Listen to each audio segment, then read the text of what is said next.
Welcome to Will It Work. I'm Kevin. Today we're looking at the PlayStation 2. This is going to be a long video. I've got a lot to go over because I have a lot of PlayStation 2 stuff to show you. I'm not even going to show you everything, but I do have quite a bit. Not like a miracle of things or whatever, but I have enough that I want to kind of go over this with you. This is the original design of the PlayStation. It's PlayStation Fat rather than the PlayStation Slim. This was my favorite model because it took the hard drive and it enabled you to also have the LAN jack on the back, which this has both of. So you could do the LAN, internet, modem, as well as the hard disk drive inside the unit. Got a optical out, video out, power, etc. On the front of the unit, we've got our CD bay, memory card, holders, etc. I believe this might be modded. It might be, but it doesn't matter. I don't pirate games on this one, but and I have none to try, so it doesn't matter. I just think it might be. It's been a while though, so I'm not quite sure.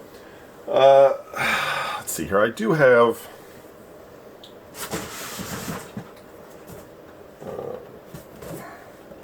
original box here for it as well, but it's kind of plain, and I thought looking at the original console was a little bit more appealing than looking at the box itself.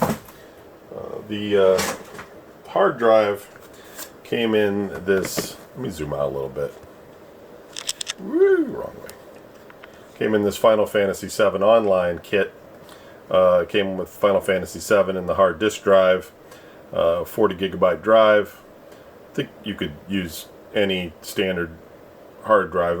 I forget if there was an upper limit. I think a lot of people use like 120 gigabyte. I think so, around that time. But, you know, 40 gigabyte was fine. There were some tools like HD Loader or whatever that you could use to put games and then save them to the hard drive and then play them off of the hard drive, which was really kind of nice. I had one of those and I gave that to my brother, told him all about it. I'm sure he just gave it to his kids or something. Never actually told them about it and they had no idea. But yeah, story of my life when I give things to Brian. Big waste of time. Just gives it to his kids and looks like, hey, look what Daddy got you. It's kind of how he is. I have a PlayStation 2 Slim as well. This has never been opened. The box is a little bit bent in the one corner, but it's still taped and sealed, and that is how it shall remain until I'm dead. But yeah, sealed PlayStation, kind of nice.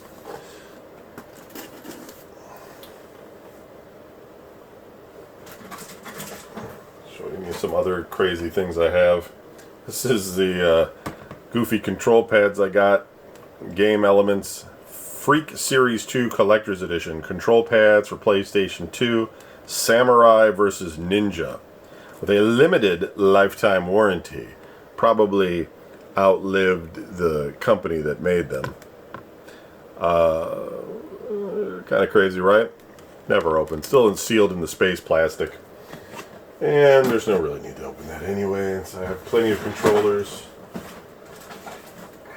I have the Game Shark 2 Video Game Enhancer version 3. Want to beat the game? Game codes for 007, Nightfire, Grand Theft Auto 3, Vice City, Dragon Ball Z, Budokai. And somewhere I have that card, memory card as well, for this that I put in the PlayStation, but this one was for PlayStation 2.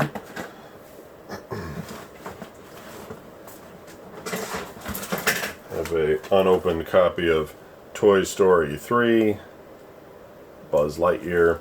That came with the Slim PlayStation. I just kind of wanted to show you. I have this interactive strategy guide. It's called an iGuide for Hitman contracts. This is just a DVD that you could play in the unit, you know, and it would just give you all the cheats and everything. This was kind of a, I think this was more or less an experiment. They were trying to see if people would be interested in watching something like this in order to get their cheats, etc. I mean, obviously the internet is far more efficient, but sometimes, you know, seeing somebody else play it before the days of YouTube was handy. You know, wouldn't knock it. I got a SOCOM microphone, got the camera, you know, the PlayStation Eye camera, I got the online startup kit, I got, you know, VGA outbox, iToy. I don't even think I'll try to use this VGA outbox because we can get a pretty clean composite signal at this point. The resolution difference isn't really going to be that big of a deal. So let's hook it up. I'm going to use the controller it came with, the DualShock 2. So I'm not quite sure if some of my other controllers are DualShocks or DualShocks 2. And in terms of games, I have a bunch here that I'd like us to kind of walk through and see if they work, because I've never tried all of them, and sometimes if you have games that don't work, doesn't mean I'm going to play them for 10 minutes or anything. We'll just kind of see if they fire up and go from there. But maybe if any of them are interesting, we'll poke at them a little bit like we normally do in this series and just see how they play.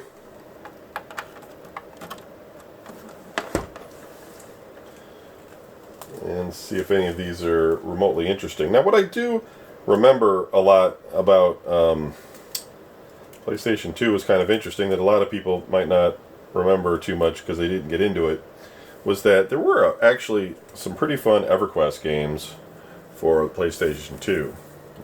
EverQuest Adventures. They made, I think, 2 versions from Sony Online. And I always would tell people, I'm like, you know, this works really well on PlayStation. I mean, as an RPG, it's kind of nice, because you would think you need the whole keyboard and everything, but it was really well done and really functional. And yeah, people don't care. They're like, yeah, whatever. I'm just playing Madden. Okay. Well, like for instance, we have EverQuest Online Adventures Frontiers, right? This feels pretty heavy. Yeah, I guess it came on 2 discs. Not for resale. Public beta, version 1. That's weird. How did I get the public beta? Doesn't matter anymore. I'm certain the servers for that are down. It'd be nice if, like, I just always wonder, like, you know, does it really cost them that much money to keep the servers online if people are still interested? Like, even if 5 people are playing it, like do you gotta take it down? Like, I don't understand it. EverQuest Online Adventures. There's the regular one. 30-day free trial. You know, and then you got to pay a monthly thing, and it's like, I don't know. I don't always understand things. I guess why they have to take things down, etc. And then the EverQuest, or the Final Fantasy, I mean, 11 online software came in here. It came in like a, you know, a case with a graphic manual. That was all part of that big box with the hard drive. Okay. So we've got Ford Racing 3. We'll check that out. Full Spectrum Warrior 10 Hammers. These games are kind of, they're fun, but they're kind of strategic in a way. Like, you kind of have to understand the whole nature of the firing arc and everything. So, if I recall. So we will not check that one out. Madden, of course. $5 Madden. 06. Anybody want to play 06? The Eagles? No? Okay. We won't look at Madden. We've got Rebel Raiders. Operation Nighthawk. from Kendo. That's a big one. You guys remember this one? Man, I don't either. Got nothing. Looks like Afterburner or something. So we'll look at that one, because what the hell? I've never seen that before. Battlefield 2 Modern Combat. That's an online one, so I doubt that's going to do us any good here. I don't think the servers are still up. Isn't that weird? Like, there is a one-player mode, so maybe you can play against bots or something. You know, let's check it out. Let's just see if you can do anything without being online. Just for science. For science, everyone. Same with this. Medal of Honor Rising Sun. Online broadband only. It's 1 to 2 players. Now, I'm certain this has a one-player mode. Let's take a look at that, though, since it's the greatest hits. Brothers in Arms, Earned in Blood. Might be fun, but we're not going to look at that one. Gotta draw the line somewhere, guys. Got a lot of shooters here. Ghost Recon 2, 2007, First Contact. Wonder how these things hold up, you know? Go back it with the controls that aren't quite right. Looking up moves your head, you know, your looks down, all that kind of thing. Shrek 2. Nope, not gonna look at that one. And SeaWorld Adventure Park. Shamu's Deep Sea Adventures. Alright, we gotta look at that. Because, you know, you've never seen it before. Don't act like you've seen it. You don't know what it could be great. You have no idea if it's a great game. It might be. How do you know? You don't know. Might be the best game you've ever played that you never got to play. You'd be like, oh my god, this is better than Halo or shit. Not that you would play Halo on the PlayStation 2. Or could you? Alright, so here's what I'm going to do. I'm going to switch us over to the video side. And we'll run through a few of these games and we'll check it out. We'll talk a little PlayStation 2. And we'll call it a day. Okay, here we go. Okay, got the PlayStation 2 running. We'll take a quick look. I won't waste your time, I promise. Of the SeaWorld game. See if that loads for us. Pre-owned. Power-up members get 10% bonus points. Somebody bought this used for $6. So like, how bad could it be? Well, we're going to find out together. Oh, I remember these old PlayStation DualShocks. Now that I look at this, you might not remember yourself, but you know how they have the PlayStation button on them to go back to the home screen? But the early ones, DualShock 1, DualShock 2, had a button to turn the analog on and off. So it didn't actually have like a home button. You had to turn on the analog sticks or turn off the analog sticks, depending on what kind of game you were playing. That's some old school stuff.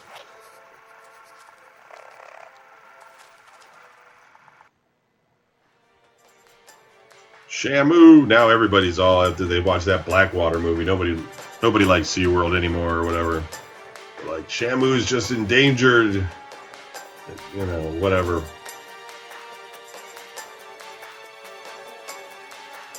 Animals in cages are bad. Let's all go to the zoo, everyone. I'm gonna go home and pet my dog. They're mistreated. I get it. I get it. But I don't know. I feel like, you know, if they're like doing actual research or doing like caring for the health of the animal because it's injured or something, and all the, you know, making sure it's got a good diet, that's one thing. If they're just like capturing them to make them do tricks, yeah, I probably shouldn't do that. You know what I mean? Plus, I mean, really, you see a killer whale, you're like, as a kid, you're like, oh, a killer whale, wow. But you see a dolphin, you're like, hey, a dolphin, wow. Like, it's the same thing, you know. And dolphins there's plenty of dolphins, and they don't need as much room. You know, so you could do all kinds of tricks with dolphins, and it's just going to be just as entertaining for people. So it's like, why even have the killer? Just because its name is the killer whale, you know? You don't need the killer whale.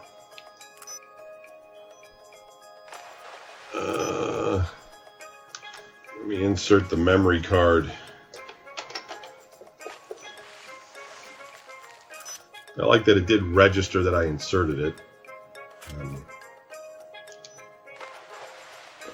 There's a difficulty with this? Alright. Shamu and Horatio conclude another fantastic day at SeaWorld. Learn how to use Shamu's animal behaviors, pick up items, avoid sea mines, and break open sea chests. Listen closely to Horatio as he speaks through SeaWorld's magic portal to communicate with Shamu.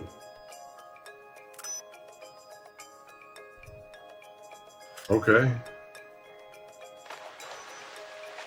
Yeah.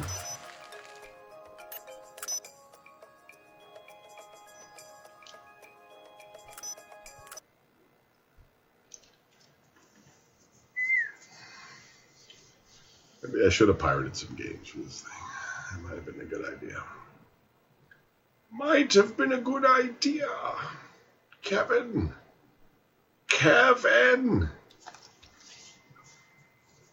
This is your fault, you stupid man.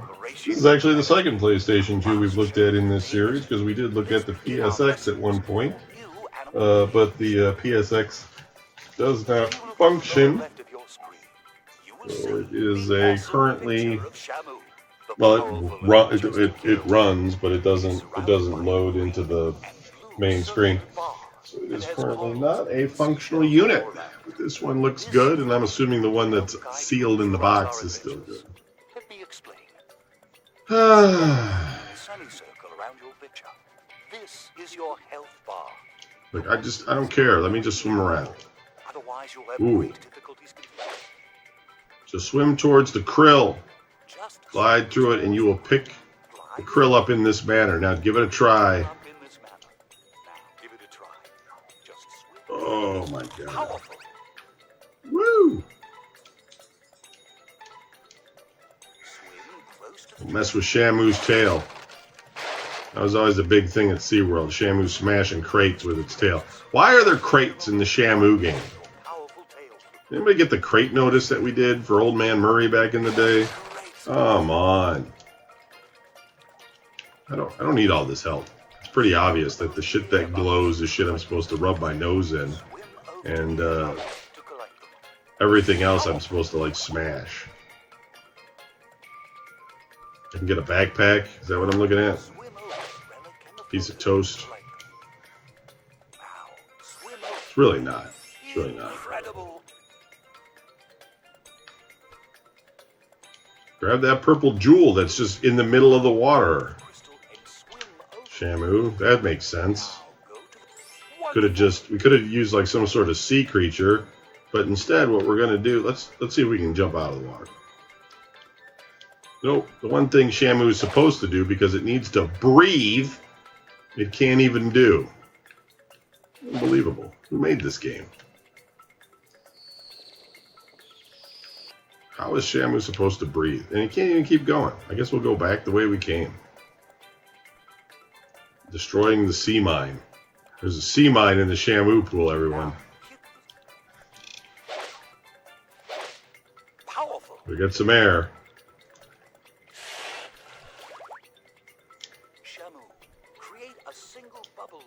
I can create a bubble around myself to protect myself. That's handy since I can't breathe. You guys ruined it. Teaching kids that if they put the whale in water,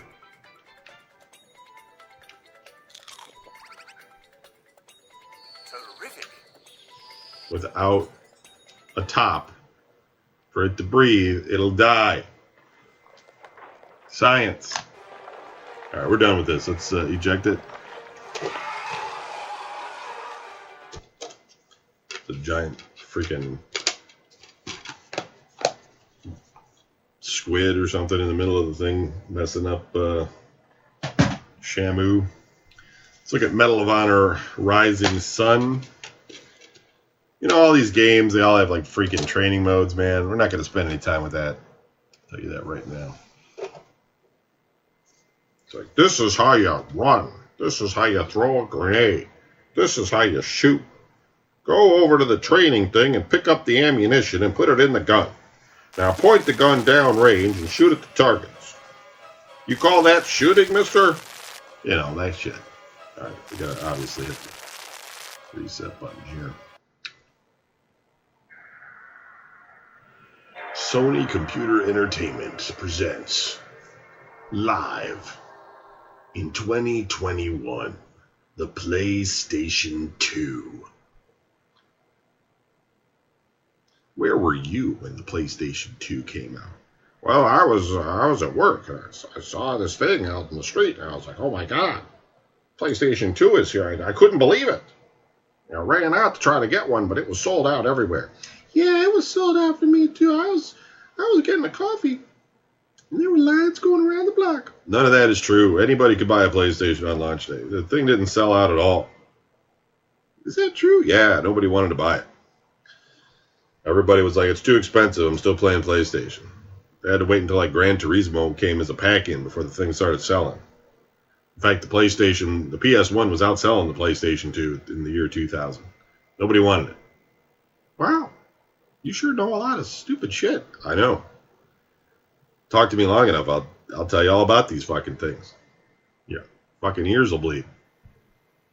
Okay, come on, memory card. Like, I think the first memory cards were like a megabyte or something.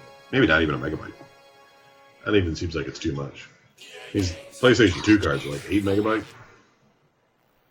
Or megabit. Probably megabit.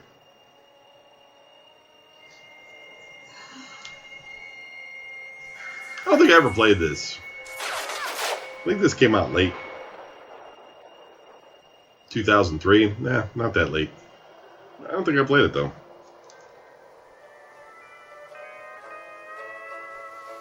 Yeah, that's what was going on. Guys were hanging out with Hawaiian girls. Good morning, Honolulu. World War II. For another beautiful and serene December day. My girl Betty sent me her picture yesterday.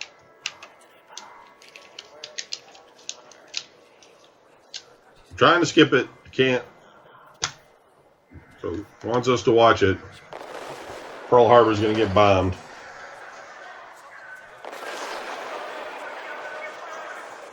That had to have been like... Pearl Harbor had to have been like crazy. Like, all these planes flying over, just dropping bombs on everything. You know? So, first-person shooter on the PlayStation... Not bad, right? Looks pretty good.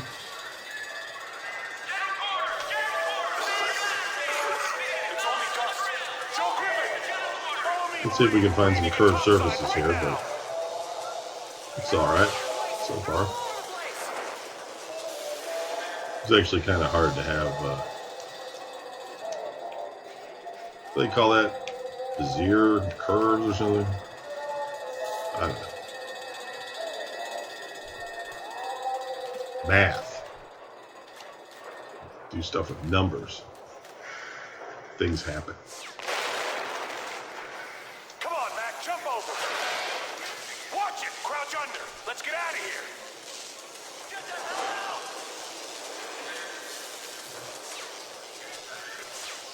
Oh, damn the hatch! I got him! Fucking hold it for much longer! You the top side! Give him hell! Over here! I found the exit! Like, I wouldn't think it would be like that big of a thing to like, Good job, Griffin. Let's get going.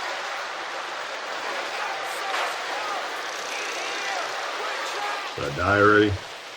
Ah, well, shit happens. I wouldn't think it would be that crazy to be on board a military vessel that's getting bombed. Like, of course it would be scary and crazy.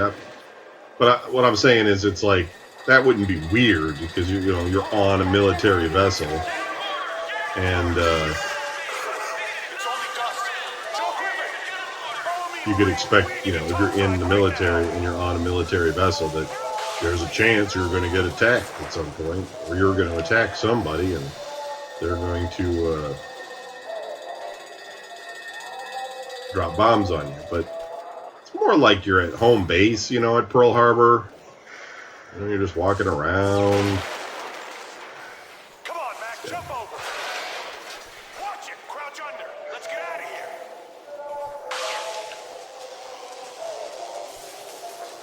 Oh.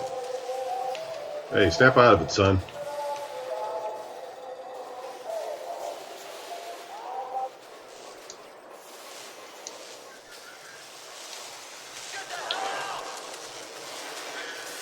I mean, that's probably true of war anywhere, of course. I mean, I'm not an idiot. But I just don't think anybody was expecting it at Pearl Harbor, It was kind of like the Japanese it was a sneak attack. I mean, they weren't telling anybody they were coming. It was like...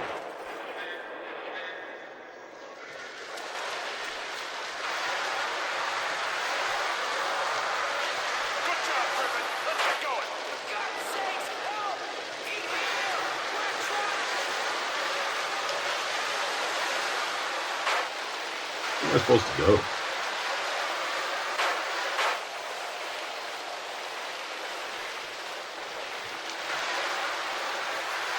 I need a fire extinguisher. Give me that thing.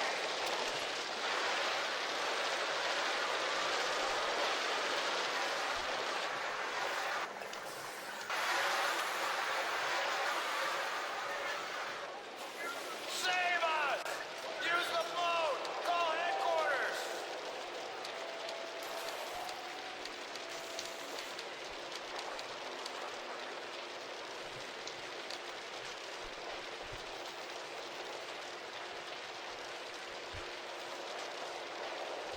I just want to get topside. It's a long save. Alright, I saved my game.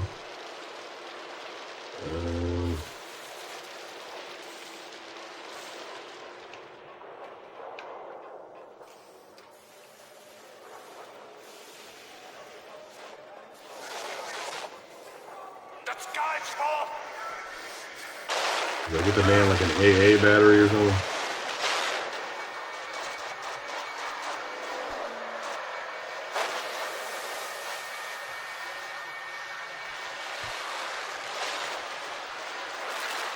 And that's crazy. Like in World War II, they're just like, in the Pacific Theater, they're just like, we're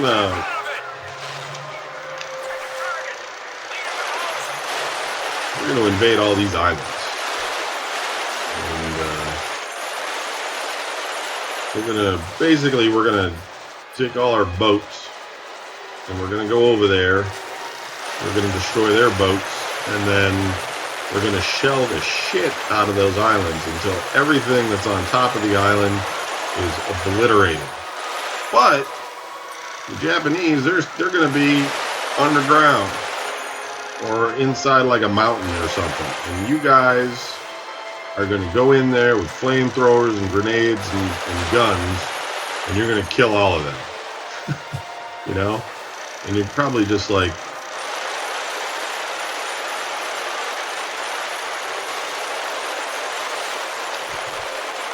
Probably just be like, yeah, it doesn't sound like a good day. Gotta do it, though. Couldn't we just go straight to Japan, sir?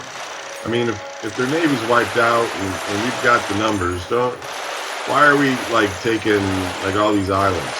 Well, son, we're going to take those islands to show American determination to win.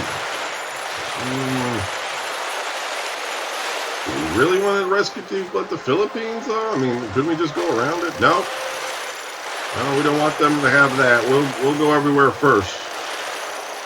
I met a guy when I was, I'm just joking around, but I met a guy that was in World War II when I was on a train when I was coming back cross country. And the guy had this really low voice. He was like some sort of NBC or ABC like voice guy, like you'd be like, on tonight's movie coming up on blah blah blah, that kind of thing.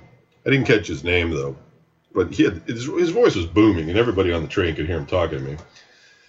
But anytime I sat next to an old guy, I'd always ask them if they had any service, and if it was World War II, if it was Korea, if it was Vietnam.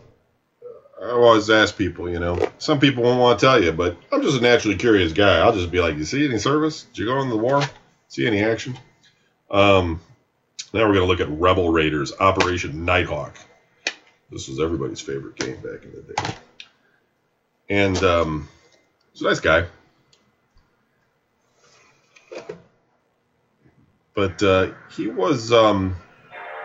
went through training, and he was over there.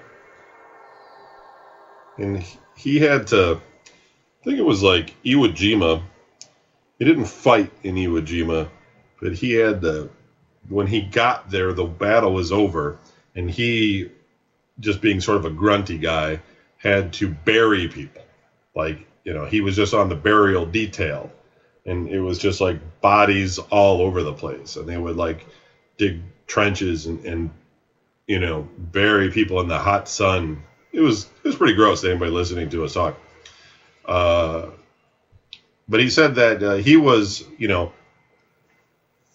combat soldier, though. And they were getting ready at some point there. I don't know if it was right after Iwo Jima or it was Okinawa or whatever it was. But they were getting ready. They were training for the plan to invade the Japanese mainland. And then, of course, they dropped the bomb, right? But had the Japanese not surrendered, there was a plan in place. It wasn't like we were not going to, we'll do it. If they don't surrender, I don't know what we're going to do. Like, we were going to go in there and take them out, one way or the other. The Americans were, not me. I wasn't going to do shit. I wasn't around. But I'm just saying. So, at that point, some people were like, I'd like to shake your hand, sir. And everybody was paying him respect and everything. And I didn't shake his hand because I just thought it felt a little disingenuous at that point. Like, everybody else was like coming and doing it and that kind of thing. And like, I didn't want to be like, can I shake your hand too? Acknowledge, Ghost Leader. 3 bogeys on my scopes, heading 192. Let's take them out. What the fuck is this game, man? Am I supposed to be destroying these things? I mean, I feel like they're shooting at me. In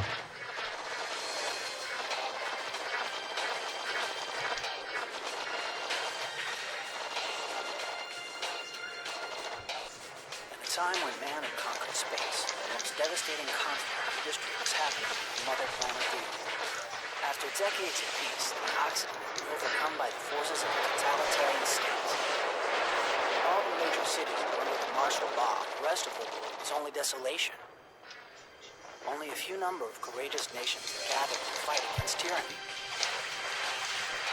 No one knows how the rebellion started, but this handful of fighters was the humanity's only hope. I'm just gonna fly away. Woo! There we go. Oh, it's making me go back. It's like you can't. You have to fight, Kevin. Ooh. Do I fight this flying thing? It's defying gravity?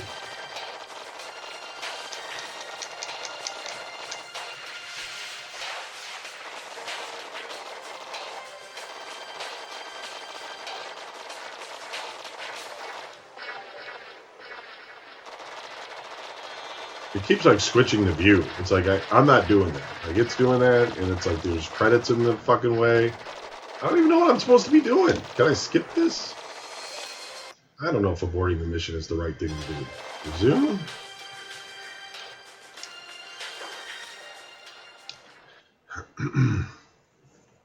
I met a few people like that. I met this guy on a train. Also, I was eating dinner with them because you have to share tables with people. Otherwise, I sat by myself like a stranger. We don't need the tutorial. I don't know what that is. Do we want to do that?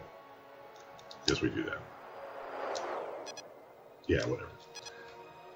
He was in Nam, and it was kind of funny because his wife and him were there, and we were talking a little bit about it. And I was asking him if he ever saw any action, and he was more in the rear. But he was like, "Yeah, the base got shelled once, and he had to hurry and get to cover. It's pretty short, But his wife was like, "You never told me that." And he's like, "Oh, well, yeah, It's like, whoops. Freedom fighters were joining the ranks of the rebellion. Oh, that's funny shit. But I've talked to guys that were also like, they wanted nothing to do with talking about it. Like this one guy, it's kind of interesting because he was all like, we were watching. This wasn't on a train. This was like a person I met at a relative kind of thing. Not a relative of mine though. And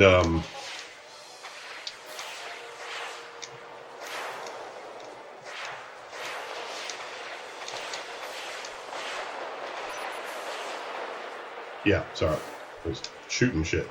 And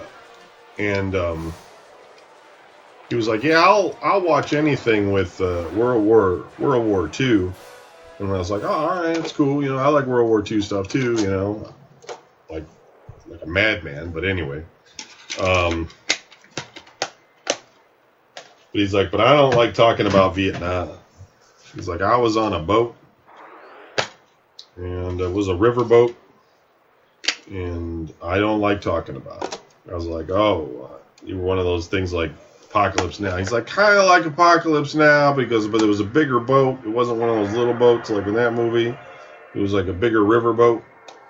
But we were kind of up in there." I was like, "Oh, so you probably saw some activity." He's like, Kevin," he goes, "that's a good word for it. We saw some activity. That's all I'm going to say about it. I don't like talking about it." It's like, "No problem." So, but he did mention that, like, people back home were pretty rough on them, like, they were, Vietnam, if you're not aware, I mean, I'm sure you probably are, but if you weren't aware, there was a lot of the hippie movement and things, and at that time, it was like people that were over there fighting were also seen as the enemy. There was no support for the troops from the public because people weren't for the war, and they felt like you shouldn't even go and fight. If you were in the military, people were drafted. They didn't volunteer to go. Like, not, maybe some of them did, but most of them were drafted. They had to go, and and they're doing what their government tells them to do. And then when they get home, everybody's like, you're a baby killer and all this kind of stuff. So I think that was like, it drove some bad feelings for people because of that. And I think, like, in later years, like, people sort of learned, that was the wrong attitude to have. And so when Desert Storm originally started and Desert Shield, there was this big campaign to support the troops and be like, "We support our troops." And there were all these stickers everywhere. "We support the troops. We love our troops," etc. It was a way of sort of separating it. Like, if you were against the war, don't be against the soldiers, And I think that campaign worked, But I think it was also a different time because Nam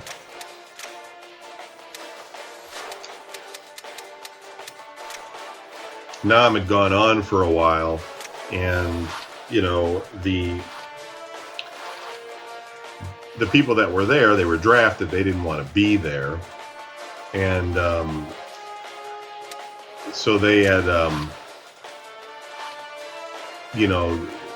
negative connotations to begin with. That people were being taken off to war who didn't want to go to war, and people were dying who didn't want to be in war.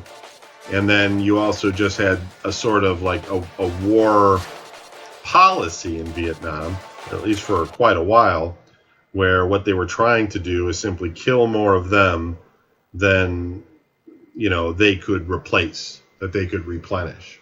So, like, the whole operation was basically about wiping them out. So it was like this, because we weren't like invading or anything. We were trying to hold the border, but the idea was to sustain South Vietnam but then at the same time wipe out the Viet Cong and the North Vietnamese, and so just all this killing, and a lot of people just thought it was really unnecessary because, you know, the government in South Vietnam was corrupt, and people really didn't want us to be there, etc. Yeah, Vietnam's a complicated one, but so a lot of people don't feel good about it. All right. Now with the whole area on the brink.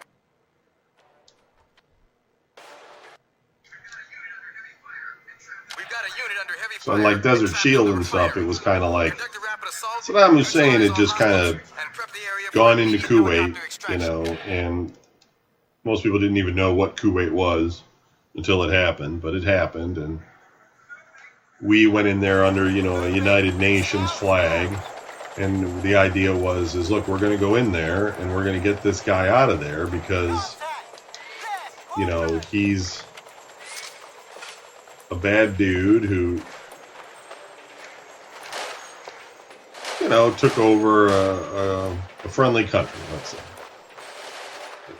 And Ready to reinforce your position. it was sort of controlled. We weren't going to invade. We weren't going to invade Iraq, and we were going to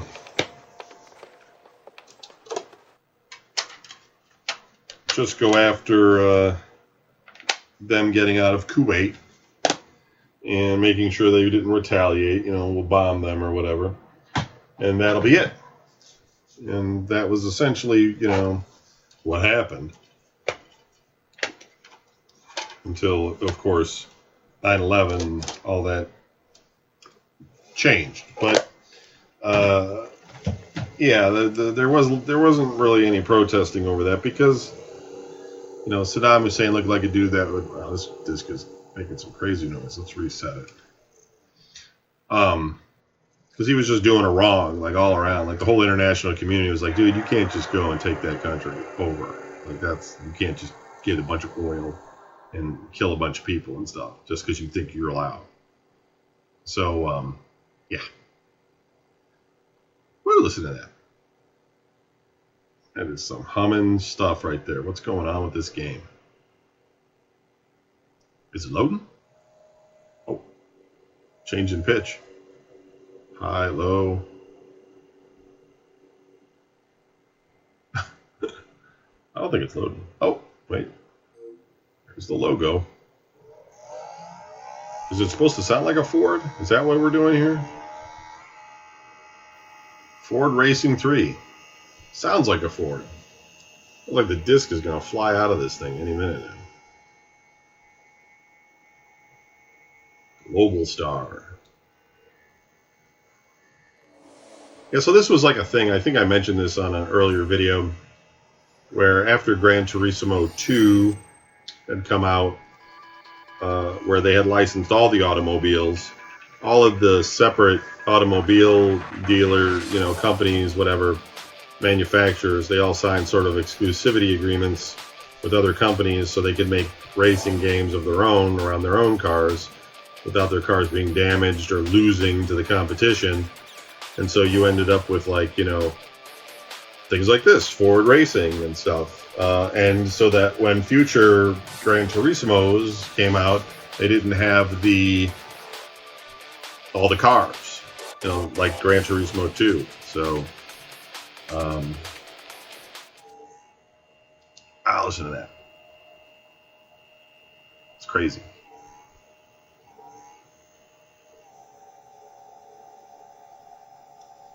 This is going to be the last game, by the way. I'm sure you're tired of me rambling. Welcome to Ford Racing 3. Whatever. I have to say, though, PlayStation 2 is pretty polished versus where we were with PlayStation 1.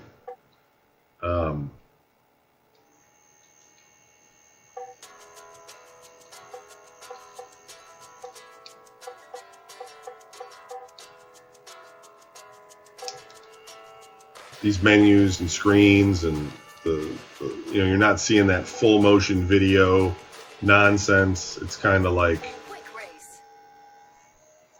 other than this one disc here making a crazy bunch of noise, this experience is pretty similar to the experience we have today in the sense of the polish. 3, 2, 1, go. Okay, so when you have trigger buttons and X is gas, it's never a good sign. Even if I am driving like a Mustang.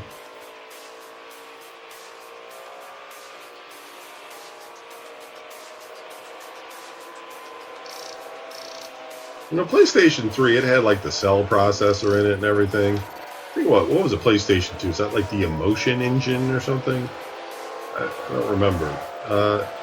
It was pretty capable. It had some issues with, from what I've read, and what I read can be wrong. What I understood is that it had some issues with like anti-aliasing and the definition of some of its texture maps, which causes a big degradation in performance. And so a lot of times to reduce texture memory or whatever, they would use the same sort of shades, which made the games like kind of muddy, brown, and sort of washed out a lot of times. I don't know how true all that is, but that's what I thought. I obviously do believe, though, that most game consoles, when they first, they get rushed out, and they all have some sort of, some kind of problem that they eventually have to patch via software, or I don't know, they work around it or something. Because I've read enough about them that everyone always has some kind of glitchy things that you don't necessarily even know about as a gamer. You haven't heard about it. Your games just work because they have a patch system in place to sort of keep the games, running optimally. But yeah, I think it probably is inevitable. I think Microsoft probably hit it the worst with the Red Ring of Death stuff. That was more, I think, I don't know if we ever really got the whole story on that. I know it's like a hardware part where the soldering wasn't right or something, but I think there was more to it than just bad solder joints. Because it took them a long time to even sort of say what was going on with it, and then I know people that would try to repair it themselves.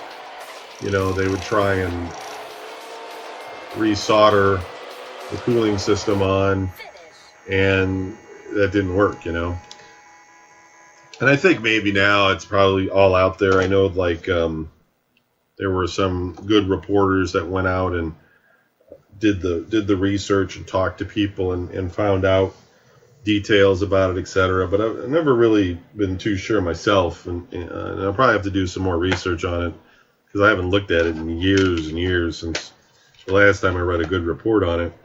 If anything new had been discovered about what really went on there. I mean, we all know they broke. It's basically Xbox 360s are breaking, but it just seemed like, from a quality control perspective, it just seems like you would have caught the majority of these problems in testing, I don't know. It just seemed odd to me. Like it was all timed almost. You know what I'm saying? We all had Xbox, well, not all of us, but the people that had Xbox 360s, we didn't run into the Red Ring of Death until around the same time. That's when Microsoft's like, well, we got a problem with these things, and we're going to go ahead and put out a thing where you can get it repaired for free. And they spent billions of dollars basically repairing these things and taking a loss on the hardware like crazy to have people ship these things back in to get them repaired.